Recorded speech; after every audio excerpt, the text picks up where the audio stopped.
Welcome back, Dr. Rothgery. Yes, Yeah, welcome thank back, you, Pat. Dr. Rothgery, Thanks, presenting everybody. about Zoroastrianism. All right, shall we go? Sure. Yep. Oh, ready to go? Yep. Yes. Yep. Let me just screen share here. So thank you all again for having me back. It's a pleasure to be with you all again. I hope that you have been enjoying those balmy 40-degree days up there. It's been about 40 degrees here too. So, you know, Virginia and Minnesota, North Dakota, we're having about the same weather, I think. All right, well, we are talking about Zoroastrianism. This is one of those religions. How many, I don't know, how many of you have heard much about Zoroastrianism? I'm curious. Not at all. Not at all? Very little? It's one of those world religions that is usually, if you look at a world religions textbook or a curriculum, if you look at a world religions class at a college or university, it's taught usually in sort of one day, and it's tucked in as a part of some other lesson or something like that. It's a religion that is ancient. We're talking the roots of it probably go back something like 5,000 years.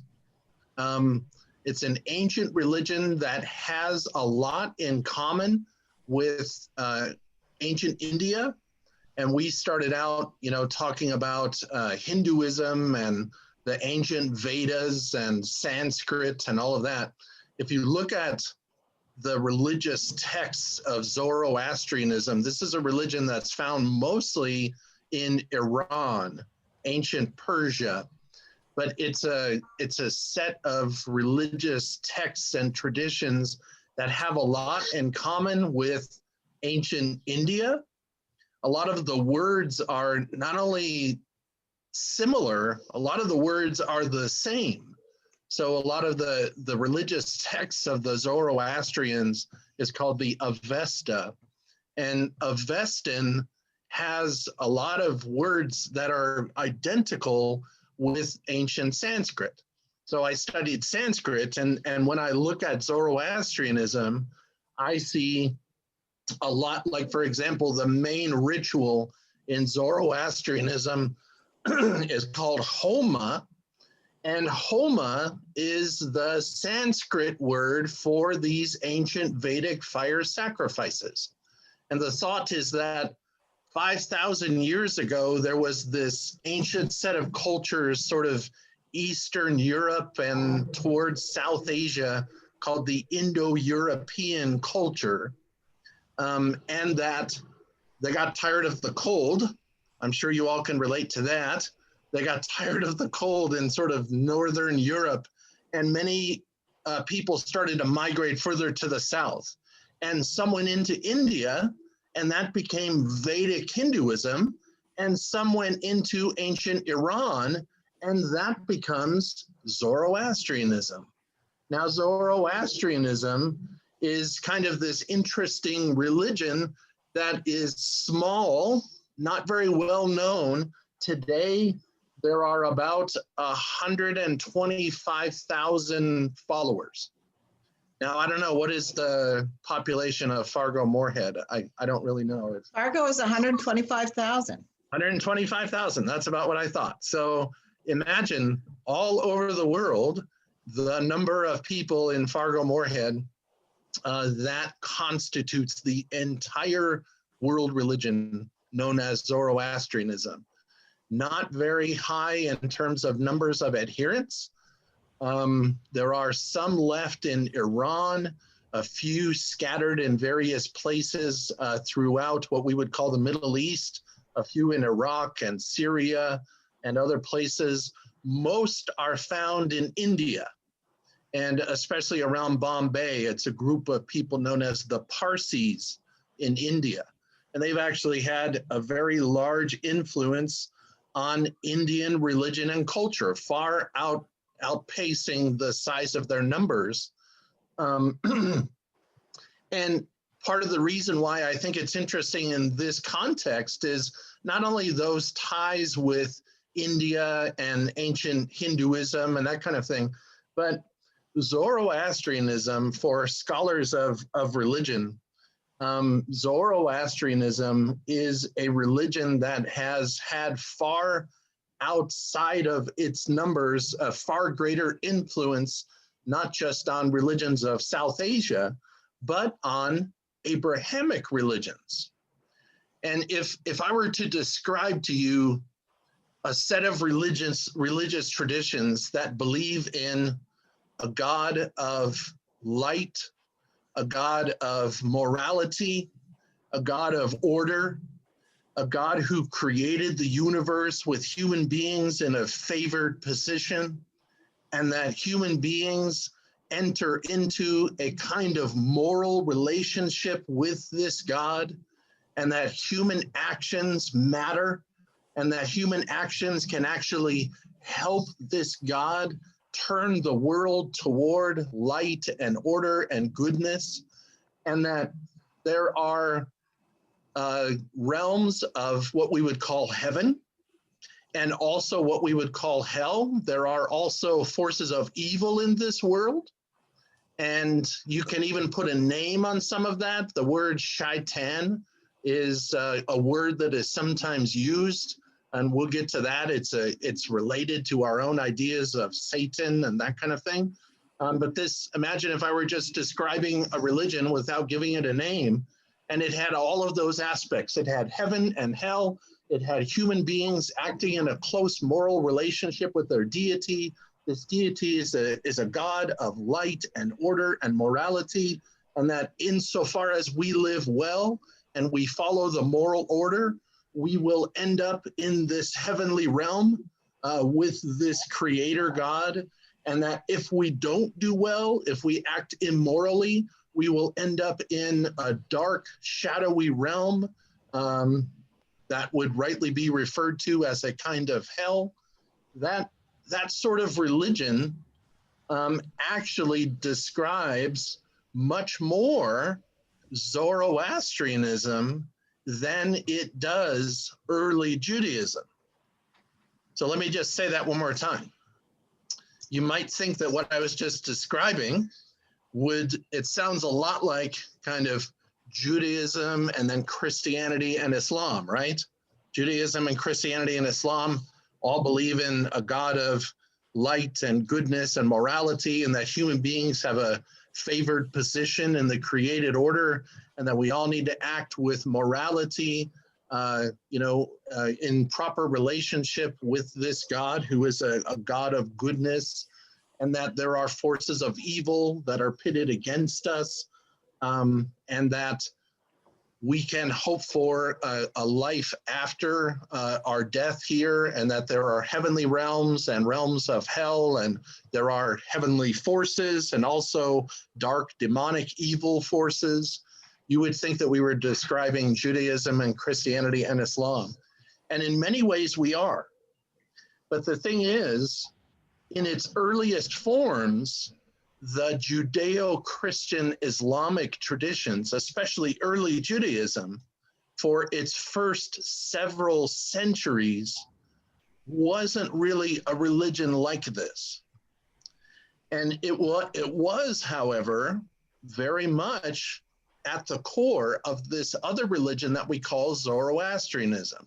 Zoroastrianism, it is thought by scholars of religion, had a profound sort of formative influence on early Judaism, so much so that we may very well, if we didn't get the ideas themselves for some of what I was just talking about, at the very least, Zoroastrian traditions gave shape to a lot of our ideas of the God of Abraham and how we're to live in relationship with that God and the importance of morality and on and on.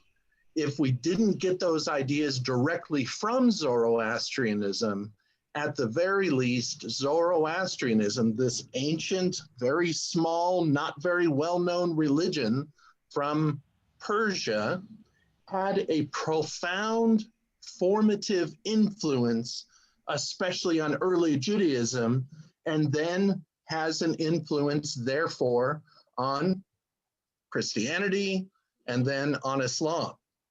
So let's talk a little bit about this. All right. So what you're looking at now is, this is the God of the Jews. This is the Canaanite god El. In Hebrew, the word for God. There are a couple of names for God in Hebrew. Yahweh is one of them, and Elohim is another. And what you're looking at here is an ancient Canaanite deity known as El. What I'm going to argue today in our little more than a half hour together, what I'm going to argue is that the God of Abraham and then the God of Moses, those Jewish traditions that gradually develop after the time of Abraham, they undergo a tremendous influence from some of the religious traditions around this area of the world. And one of the most important shaping religious traditions that has an influence on early Judaism is none other than Zoroastrianism. All right.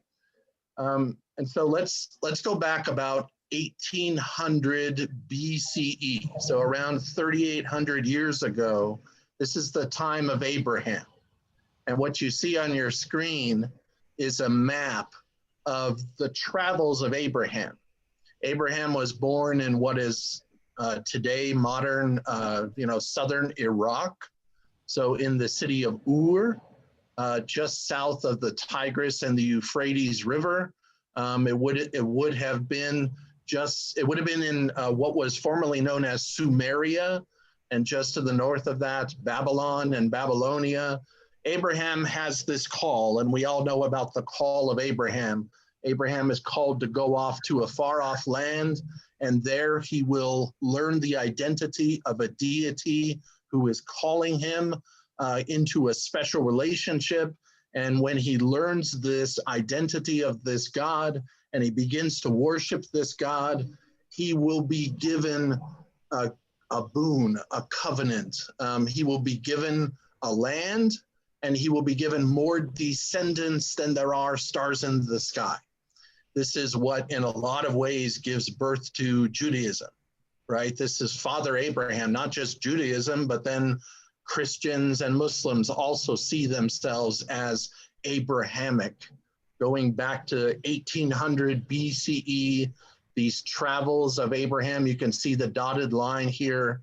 Abraham goes up the Euphrates River, comes up past if you look off to the right here, there's Assyria and Media.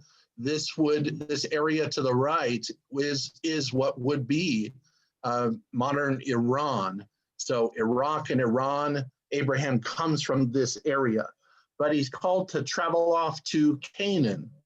And he comes all the way up here to Haran, goes over into what would be modern day Syria, Damascus, and those areas, Ugarit. These are all Canaanite areas. And then he comes down into what we know as the Holy Land, Jerusalem, goes over into Egypt, of course. He learns the identity of the God who calls him up here in the Canaanite area.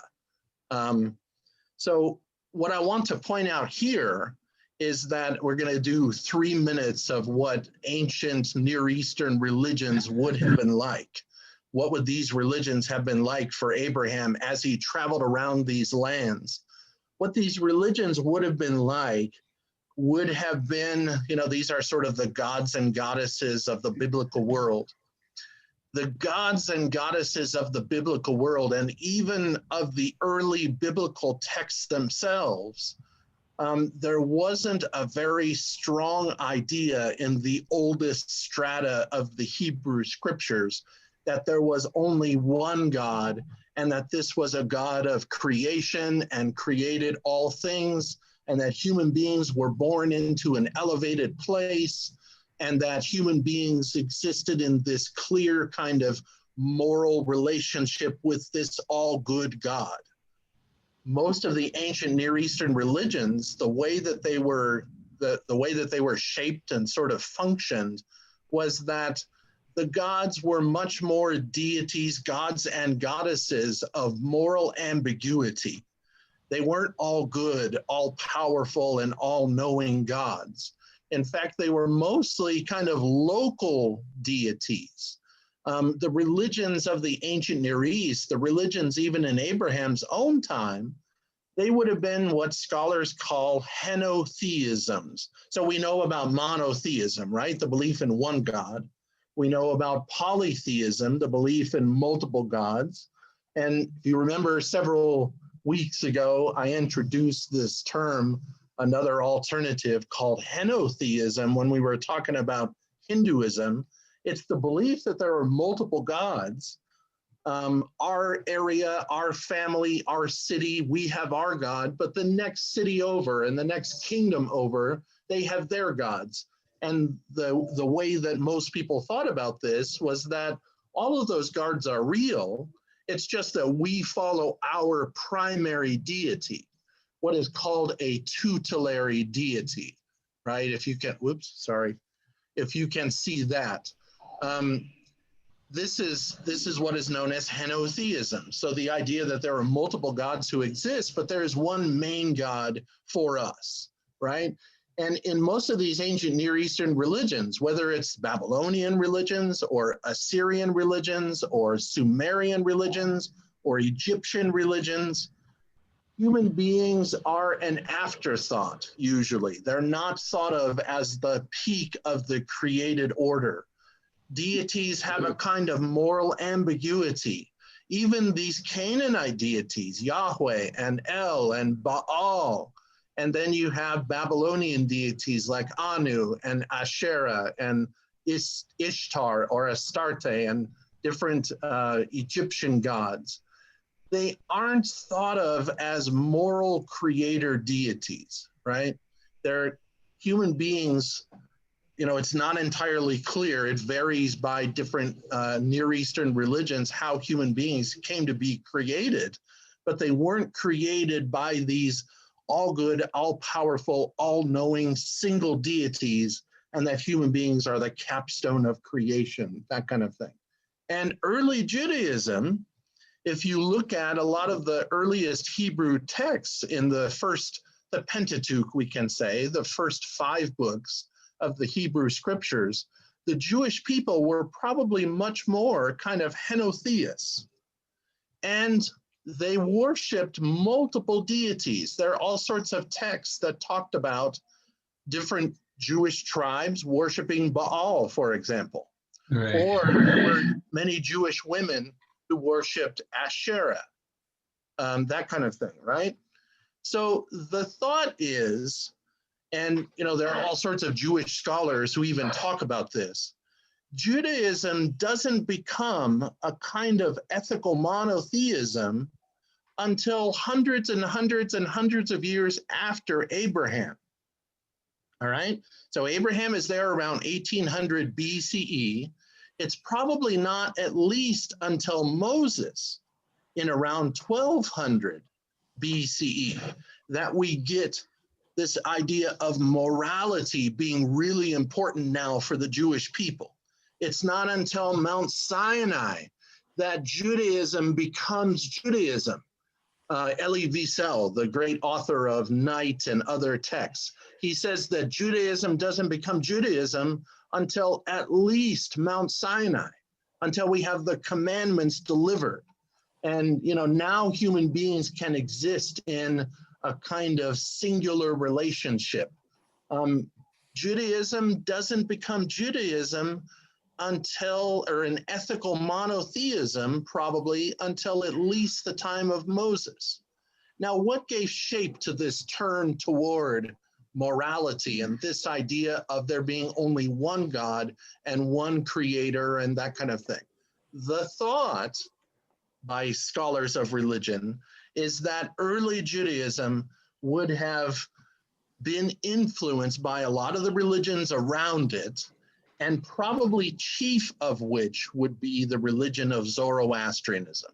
So let me just go a little bit now into Zoroastrianism. Let's talk about what Zoroastrian is and what it believes. And then we'll start to draw maybe a few points of comparison with Judaism, Christianity, and Islam. So what is Zoroastrianism? Again, this is a religion that goes back at least 4,000 years ago. There is a kind of prophet known as Zarathustra, or becomes known as Zoroaster in the Greek text, and that's why it's known as Zoroastrianism. But in the original text, in Avestan, he's known as Zarathustra. Zarathustra lived probably around the time of Moses, maybe, something like that. But the thought is that he would have been a religious reformer of what had come prior to that. That there were 1,000 or 2,000 years of Zoroastrianism before Zarathustra kind of comes along and writes all of this down and formalizes the religious texts and that kind of thing. But let's talk about what the religion of Zarathustra would have been like.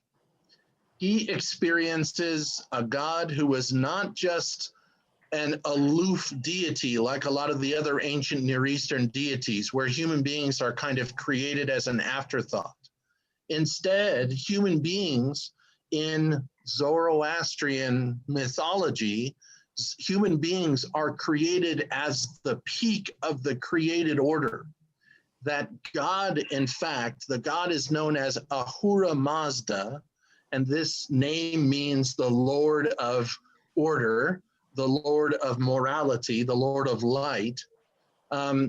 This God creates human beings, and doesn't just create human beings, but creates a universe with a kind of moral order. That we have a religion of creation and justice and light in place in the ancient Near East around 4,000 or maybe more, 4,000 years ago. Now, the main texts are written by Zarathustra. He writes them down, and they're known as the Avesta.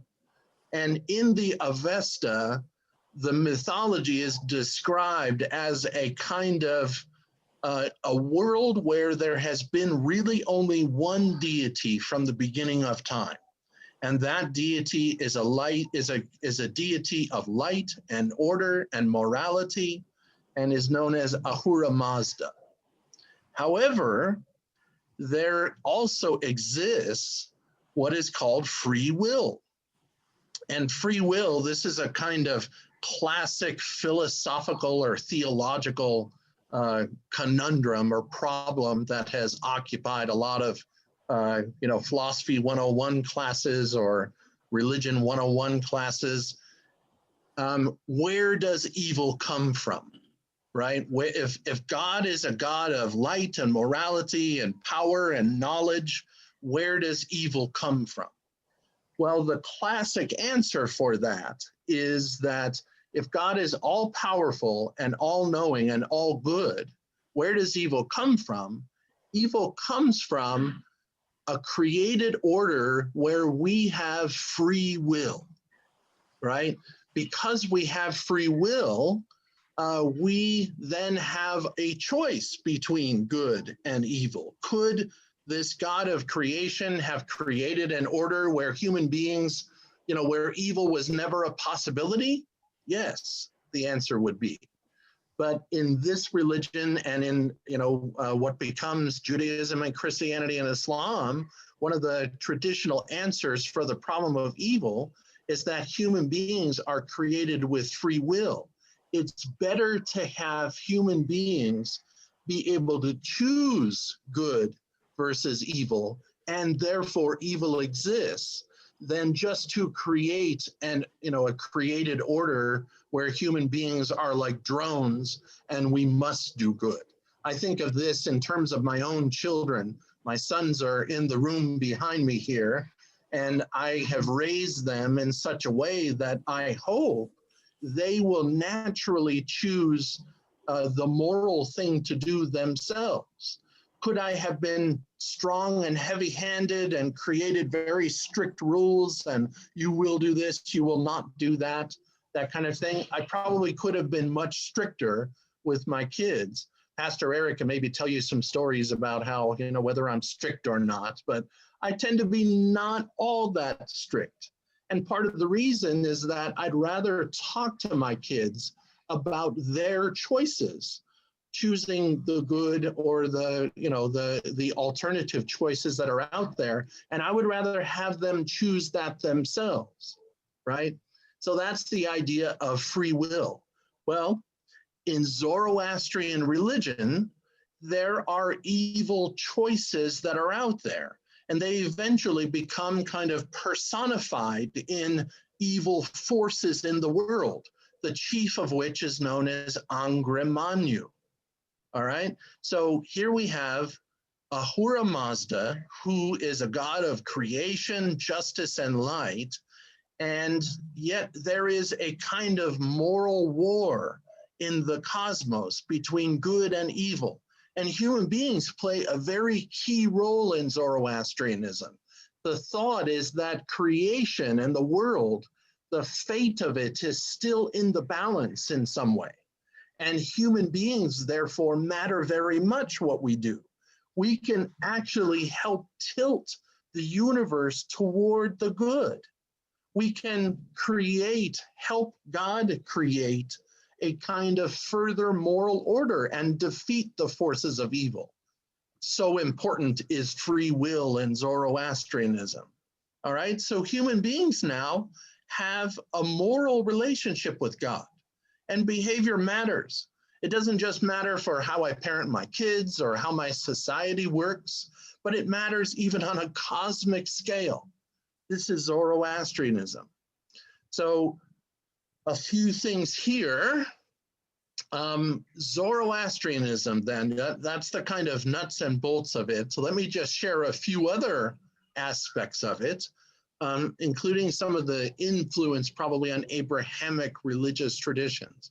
Zoroastrianism has these ideas of heaven, of hell, the idea of a resurrection, of evil as a real possibility. Ahura Mazda has a kind of fleet or a kind of army of evil forces, and they are known as Shaitan in ancient Avestan. And even a similar word is there in ancient Sanskrit. You may recognize this word.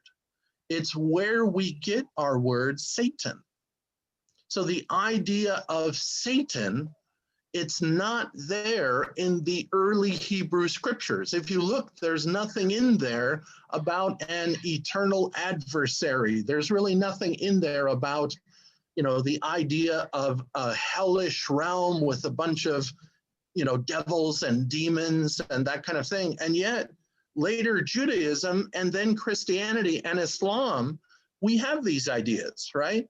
We just went past Halloween.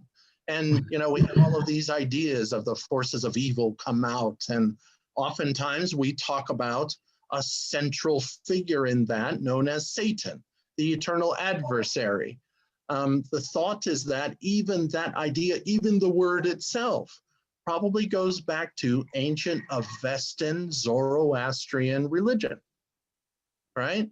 So ideas of heaven and hell and resurrection aren't really there in the early Hebrew religion, not in the time of Abraham, and even in the centuries that follow. It's really not until after Moses that we might start getting some of these ideas of heaven and hell and resurrection and the reality of evil and the ideas of Satan and that kind of thing. The thought is that it was the influence of Zoroastrianism that started giving shape to God and God's relationship to God's people. So Abraham and Moses, what was their God like? In later forms of Judaism, that God is a God of moral relationship. But probably in the earliest forms of Jewish traditions, of Hebrew traditions, that idea, what was Abraham promised in that very first covenant?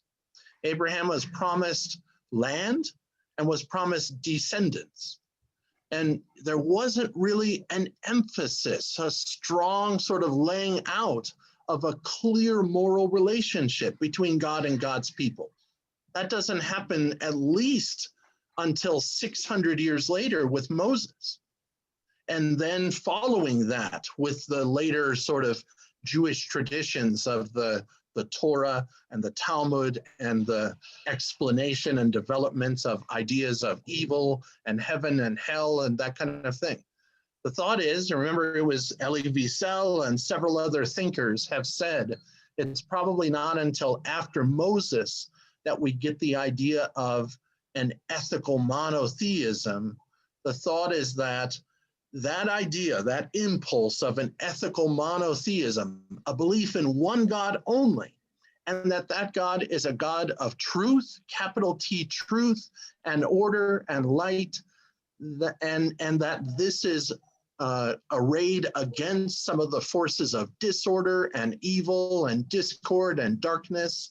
The thought is that that probably came in under influence from Zoroastrianism. The Avestan texts talk about Asha, that we should lead lives of Asha. We should follow the forces of light and morality and order, capital T truth. Capital T truth can mean not just describing the nature of the universe, but also how we live in it, all right? And so we should lead lives of Asha. We should have true thought, true actions, true relationships with all things around us. All right, this is over and against what is known in Avestan as druj. Druj means darkness. It means disorder. It means chaos. So human beings are surrounded by forces of light and darkness. If we choose to side with Angrimanyu, and he becomes known also as Ahriman in some of the Avestan texts, and we're over and against the forces of we have the forces of Angrimanyu and Ahriman and Shaitan and Satan. There's a kind of evil army that is out to get us. If we choose the relationship with Ahura Mazda, there is a kind of cosmic significance of choosing that good. Not only do we help tilt the entire universe toward good and, you know, the defeat of the evil forces, but it also then we can ultimately, we will end up in heaven. In the earliest Hebrew scriptures, there was no idea really of a heavenly realm. Death was described for most as just an ending, and that only a few were even able to reach what is known as in Hebrew as Sheol. Sheol is a kind of dark, shadowy realm out on the edge of existence. It's a kind of ending in nothingness, more or less. It's only later that we get the developing ideas of leading a good life and that we can ultimately end up in heaven or in hell, that there will be a day of judgment. The idea of the day of judgment is probably originally a kind of Zoroastrian idea. So to close up with Zoroastrianism here, human beings, our actions matter. Our actions matter in a significant way. We can actually help God in continuing kind of the created moral order. There is this Jewish idea called tikkun olam. Tikkun olam means repairing the world. And it's this idea that human beings are actually co-creators with God, that God created the world, but that the world is broken.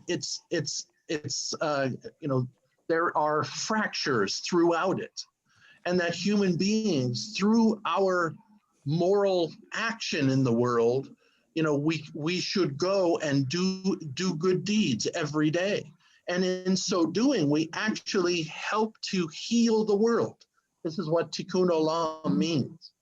This is very much an idea that is related to the way that daily life for Zoroastrians would be and have been for 4,000 and 5,000 years.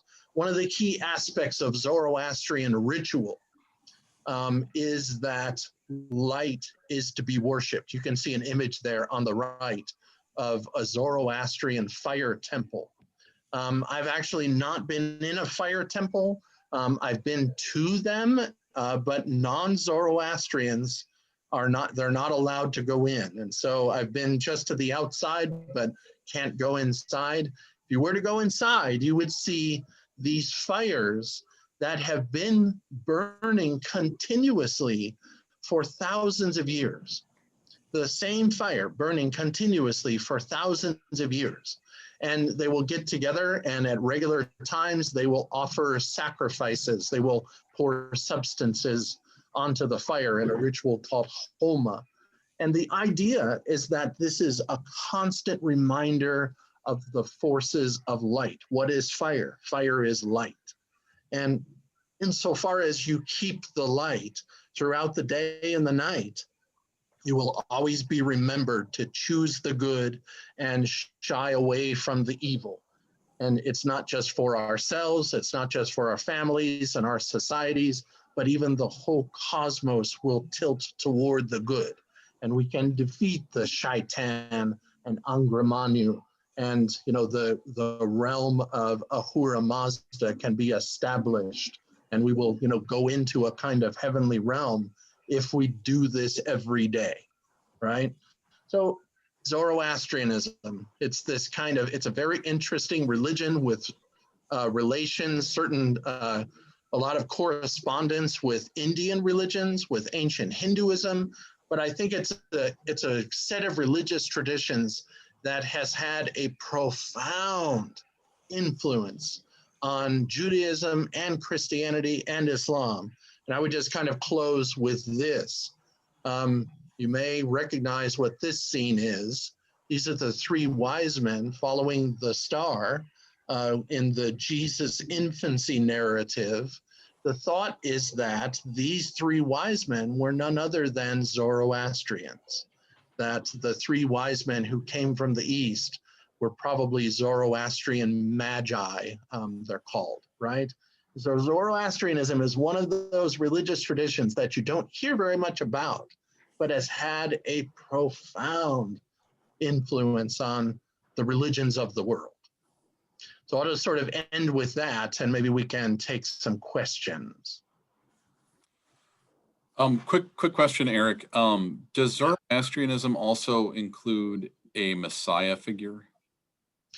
There is a Messiah figure. There is something like that. The thought is that, so there is this idea that there are, in the heavenly realms, there's the physical order that we live in, and then there are 6 other spiritual realms that exist, right? And then at the top of this is Ahura Mazda. And Ahura Mazda, when he created the world in 7 emanations. And that just like there are Shaitan, under Angra Mainyu, there are also these sort of heavenly beings, what are called Spentamanyu and other things, right? There are these heavenly beings that are associated with each of these created orders. And the thought is that there will be a kind of day of judgment, and that the uttermost of these sort of heavenly beings will come in and will usher that sort of day of judgment. Very similar to a kind of, I don't know if that's a messianic figure or not, but there is this idea of a kind of figure who is a representative of God in the world coming on the day of judgment. Is that a messianic figure? I don't know. Similarities there at the very least. So I can tell you all too what Eric is talking about in terms of the idea that somehow our actions affect God's eventual judgment of the earth, that there is definitely a strong current of that in Christianity these days. So, in fact, one reading of the ELCA's current ecumenical strategy is that they are trying to reunite with all of the different Christian churches, because they believe that if they can reunite as one Christian church, that will hasten God's return to earth. I'm not saying that's exactly what they mean, but I'm saying that's definitely, they're ambiguous enough about it that you could certainly interpret it that way. They believe that if we can somehow, if we are one, then the world will believe. They take this quote from John 17 from the high priestly prayer. So this is happening. I mean, there's definitely part of Christianity that believes that if we do good works here on earth, that increases the likelihood Jesus will return. We can actually tilt the kind of cosmic order in a certain way. Yeah, there's a great German word for it, Heilsgeschichte, which means holy history, and it comes from I'll show off for a second. It comes from Hegel. You guys have heard of the philosopher Hegel? So he's the one who kind of creates this whole idea that the Holy Spirit is working in the world to bring back Christ by getting us to do good works to prepare a world that Christ would return to. So I have a question. Am I in? This is Jim. Yep, you're here, Jim. Okay. The question is, does Zoroastrianism have a kind of a worship practice, a regular gathering practice, something that has some merit to it, perhaps, or is that de-emphasized in Zoroastrianism? No, that's a great question. And so at the very end, I just sort of touched on this, and I showed you that one picture of there is a kind of, Jim, I'm not sure, it looks like maybe you're just on the phone as opposed to being able to see my PowerPoint presentation. But there was a picture of a Zoroastrian priest with a kind of mask on his face, and he is in front of this sort of fire altar. And this is at the core of Zoroastrian ritual.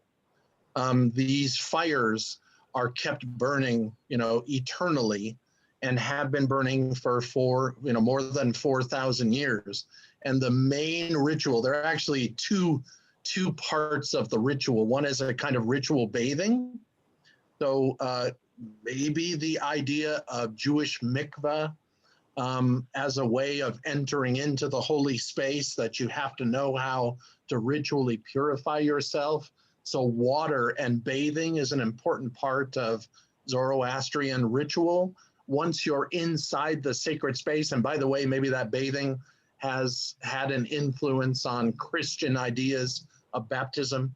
The thought is that Jewish practices of mikveh probably have had some influence on later Christian ideas of baptism, and then Islamic practices of what is called wudu, which is a kind of ritual ablution where you cleanse yourself before Friday prayer in Islam. But so you cleanse yourself before you go into the fire temple, and then once you're in there, the priests, and there is a range of rituals. Some of them are much more communal, and then some of them are much more kind of daily ritual, but it all centers around the sacred fire and pouring items onto the fire, different forms of sacrifice that you pour things onto this fire, and they're offerings probably a lot like ancient Jewish forms of burnt sacrifices that would go, up to God, and, God would recognize these sacrifices that were being made. But yeah, this idea of ritual performance is really important. Right alongside of that, though, it's a lot like Judaism in this way. You go into the temple and you perform the rituals in there, but I would say that in Zoroastrianism, moral activity, going out and doing good in the community, is a ritual, is very much a ritual. The idea of doing good out in the community, and like in Western India, this is how I know Zoroastrianism a lot more. In Western India, I spent a decent amount of time in Bombay and in Gujarat. And in those areas, that's where most of the Zoroastrians in the world are. they are very well known for their kind of charity work. And this idea of going out and helping the poor and the homeless, and think about what Mother Teresa does up in Calcutta, you know, with caring for the dying destitutes and others. In Bombay, it's the Parsis who do this work. It's the Zoroastrians there. So the idea of kind of everyday moral activity, commend the good and forbid the evil, is the idea. Every day, good to good, and then evil to evil is the way that the Avestan texts say it. Every day, the good should do good. And that I would say that is equal in importance to whatever kind of fire sacrifice is happening. It's a lot like we are done with worship in the Lutheran Church, and we are then called to go out and to share the good news in the community, right? That's a lot more than just going out and sharing the message of the gospel. It's going out and being little Christs in the community, doing good.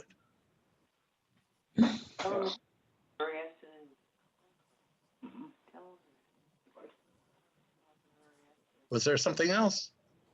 Well, the one reason we were asking, we were in Hong Kong for a year, and we went to a Zoroastrian temple a time or two, and we just noticed this open space with some kind of ritual symbols around the edges or in front, and but we were not there at the time of any gathering, and so that's what made us curious to know if it would have been a practice to gather together and have some benefit or merit perhaps in doing that. This big open space had no furniture in it, chairs. Maybe they used carpets or that kind of thing, but we wondered if there was some kind of gathering that went with it. That's all.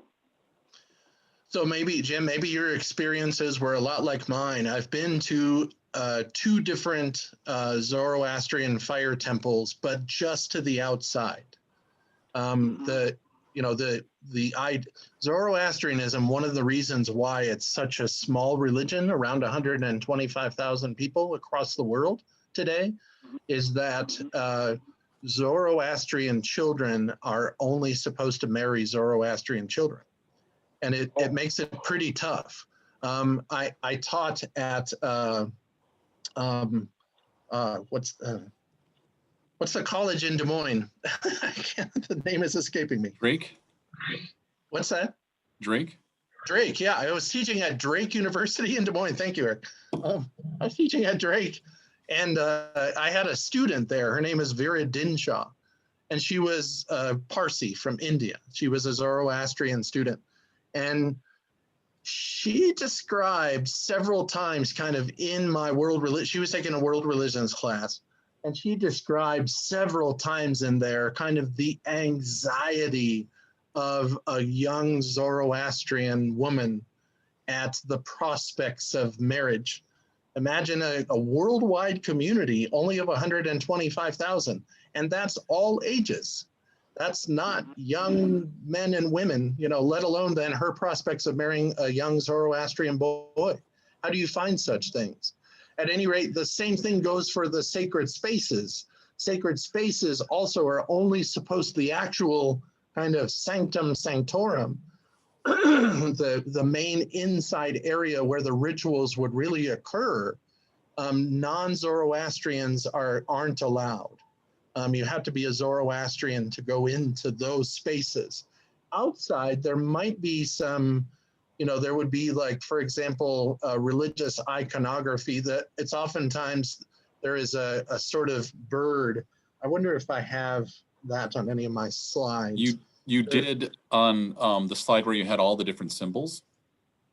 You had the 3 symbols on each side, the Judaism, Christianity, Islam, and then you had the Zoroastrian bird above it. Right. For some. Okay, here we go. So I can. Yeah, that Zoroastrian bird. So this bird, actually, it means a couple of different things. And I apologize if you can't see it on the phone, but it looks a lot like a kind of phoenix. And the idea of a phoenix and this bird that rises from the ashes, excuse me, this becomes a part of Zoroastrian kind of mythology. There is another sort of meaning to this bird also. Zoroastrianism is a religion of the sky, and it's a religion that looks up. It's considered a holy act to look up at the sky and to look at the stars. This is why the three wise men were thought to be Zoroastrians, is that they were great astronomers and astrologers in the ancient world. And so they then saw the star above Bethlehem, and they go and then travel and they find the King of Kings and all of this kind of thing. But the importance of birds is really, it's an important part of Zoroastrianism. Heaven is up, and the birds are the readiest example of this. And so you will see this bird on the outside of Zoroastrian temples. One other meaning of this bird, by the way, and this is maybe an interesting answer to the earlier question about rituals, what kind of rituals are performed. You have the fire sacrifice, but at death, there's a set of interesting kind of rituals that occur in the Zoroastrian communities. It is what is called, what becomes known as the Tower of Silence. And essentially what happens when a Zoroastrian dies, they lay their body out in service to nature. And so what they do is they take their bodies into this kind of tower, and it has fences all around it, and they lay their bodies on platforms, and it's the birds, like the birds themselves, the vultures and others, are seen to be kind of holy animals. They will come and feed, sorry to be graphic, but they will come and feed on the corpses of these Zoroastrians. And this is one last final service to nature, to these creatures of the sky. So on Zoroastrian temples, you'll see this kind of bird, and it serves as a reminder of a lot of the different aspects of Zoroastrianism. But anyway, what you saw on the outside of that temple, probably you weren't viewing the area, I don't think anyway. It may be different in Hong Kong, but you're not supposed to be allowed to go into the main area where the fire rituals occur in Zoroastrian fire temples. Any other questions? Because we're Yes, close to. I do. Yes, I have one. Yeah. Do they have a seminary, and do they have clergy? Do they have, I guess, an order to their religion, some kind of order? They do. It's very similar to, it's pretty similar in a lot of ways to Hinduism, where you have these ritual officiants that have to take training in the Avesta. And the Avesta is divided into two main sections. One of them is the hymns, what are known as the gathas. The hymns, they have to take a lot of time and memorize the hymns. And then also in addition to that, there's another section called the yajna. And this word is a word that means ritual offerings. And it's interesting to me, at the very least, because yajna, Y-A-J-N-A, that word is the Sanskrit word that means ritual offerings. So this is another one of those sort of instances where Hinduism and Zoroastrianism are probably very similar. But yeah, if you're going to be a Zoroastrian priest, you have to train and memorize the gathas. You have to be able to recite them from memory. And then also, you have to know all of the religious rites, the yajnas, the sacrifices is kind of the literal meaning of the word. Other questions? Oh, wait, I muted a bunch of you just to make sure we kept so I'm asking to unmute here. You gotta mute there. Hear her? Yep, can hear you now. Yeah, I can hear. Okay, my question is, they hold fire and light in such high regard. And you sort of answered my question when you brought up the stars and the wise men. How did they regard the sun? The sun, likewise, it's another kind of heavenly body. There was this recognition in those ancient texts that the stars and the sun are the same, right? That what are stars ultimately, they are far off suns, and that the sun is just a near reminder. And they recognize that the sun is a kind of fiery orb, and thus what can we, what should be at the base of ritual here in this world? It should be fire, just like the sun. Not necessarily worshipped in the way, like in ancient Egyptian religion, the sun was literally worshipped, that kind of thing, but still a kind of heavenly being, and this a ball of fire that serves as an inspiration for the fire of the the Homa rituals. Okay, thank you. Donna, did you have a question? This is kind of maybe silly, but the Ahura Mazda, and we've heard Mazda as a car. So Yeah. Does that have a certain meaning, just that word? I mean, Mazda ultimately is a Japanese car, and so not exactly sure. But the thought is that the origin of that word, of the name of the car, really is from the Japanese and their recognition of this word, Mazda, that it goes back to this deity. Mazda means order. It means, it means all of these things. And so it's a very auspicious word, I would say.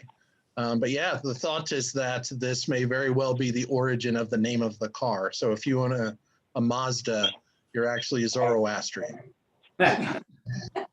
Thank you. Good question. This is Joanne. I was wondering, does Zoroastrianism pick up, or does Moses pick up his idea of monotheism from his Egyptian time? I don't know if he was there when Akhenaten was in Egypt or not, but I was wondering, is that possible? I mean, the thought is that the home of Zoroastrianism, to go back to that map, the home of Zoroastrianism, and ultimately it becomes known as Mazdaism, right? The home of that is probably found much more south of the Caspian Sea, to the east of Assyria and Media. That would be the home of it. One of the interesting sort of aspects of ancient Near Eastern religions, though, is that you will see them very much intermixed. Like we think of Egyptian religions as living in Egypt, of course, right? And we have Akhenaten and the worship of the sun there, and that kind of thing. But the thing is, Egyptian religion actually was being practiced in Canaan, all the way up in Ugarit. There are very clearly identified Egyptian deities being worshipped there. And just to add even further complexity to the story, if you look at the map here, we have Abraham starting out in southern Iraq and Ur, and going up through Babylonia and Assyria, and ultimately going through what is known as Mitanni culture. Mitanni culture is probably very closely related to ancient Hinduism. Again, ancient Hinduism. There are some Mitanni texts that say we execute this contract in the name of Indra and Varuna and the Asuras. Indra is the Vedic god of the storm. Varuna is the god of wind, and the Asuras were these twin deities in ancient Vedic Hinduism. And yet they're there in Mitanni texts. And it was pretty clear that there was wider worship of Hindu deities in Mitanni culture. What do you do with that? For a scholar of religion, it sort of blows your mind on a certain level. But how did all of this come into Judaism? Good question. I mean, you probably can't identify one single person or one single place or a city where it happened or that kind of thing. It's hundreds of years in close proximity, and the way that I would sort of think about this is maybe something that is happening in some of the religious traditions. Like, for example, in Lutheran studies, there is the effort now to think about the Catholic Luther, right? That we can learn a lot about Luther by a Catholic. And, maybe Luther was not a Lutheran, right? And yet maybe, we can learn a lot about that. We can also maybe learn a lot about Judaism by thinking about Jesus as a Jew, Jesus as a rabbi, that kind of thing. And, what does that introduce for us? I think what it introduces for us, we may not be able to identify one specific way that Luther was a Catholic or this kind of thing, but in general, it helps us to open up these modes of comparison. And same thing with Jesus as a Jew, to think about maybe the Zoroastrian influence on some of these early centuries of Judaism. We may not be able to identify a specific place or a specific, that's it. There's one religious text that shows it. Probably not that. Instead, we can look at just the similarities, and we realize that there probably was some influence over the centuries, but not in any one single definitive way. Yeah, probably one last question. If anybody, especially someone who hasn't asked one yet, if there's one out there. Okay, a quick one, Pastor Rick. So those that are anti-Muslim and anti-Jewish that refer to, the 9/11, they're just totally wrong. They don't understand that we all kind of came from the area, right? The same background. I mean, the way that I sort of view that, I don't know if that was directed toward me or not, but I've spent a lot of time, studying Islam, have a, master's degree in Islamic studies, and my PhD is kind of Hinduism and Islam. And one thing that I realized is that, this idea that we have a kind of Judeo-Christian culture over here, and there is Islam over there, and that kind of thing. Not so. we're just like these ancient Near Eastern religions, we're very much sort of mixed together, and people coming and going, and all sorts of different exchange of not just spices and goods and that kind of thing, but exchange of religious ideas. The same thing is true in the historic relationship between Jewish traditions, Christian traditions, and Muslim traditions, overlapping, and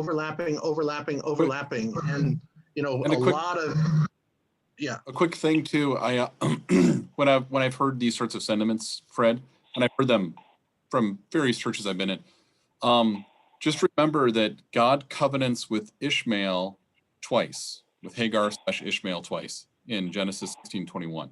So, and Ishmael is seen as the father, the progenitor of the Arabic peoples. And so what I often say is, in our Christian Bible, we have covenants with the Jewish people and with the Muslim people. So it's hard for us to then kind of put them way over on the side when our God is covenanted with them, not just once, but twice. So that can be, because I dealing with, Eric here we call it syncretism. It's when belief systems kind of get melded together and we bring in stuff. Catholic Church has done this, of course, for centuries, but it was happening. I mean, that's the crossroads. That's the way my history professor at Gustavus explained it was, Palestine was the crossroads. And so you have all this traffic going through there, and they just picked up, everything kind of got picked up. So, and then one other quick note, when you read, especially like Genesis 3 and 4, notice the use of the plural by God. We can't let them eat from the tree of life, or they will become like us, and stuff like that. So there's the plural there, and that happens in other places.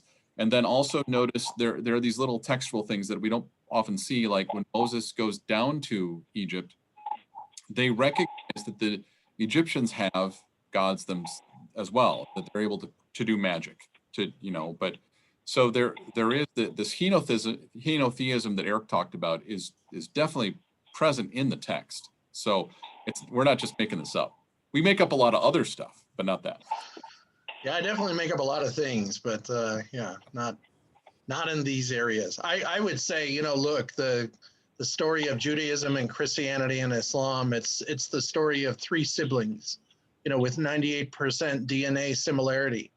And, much is made of that 2% sometimes. But we recognize that we're 98% similar. Yep. Yeah.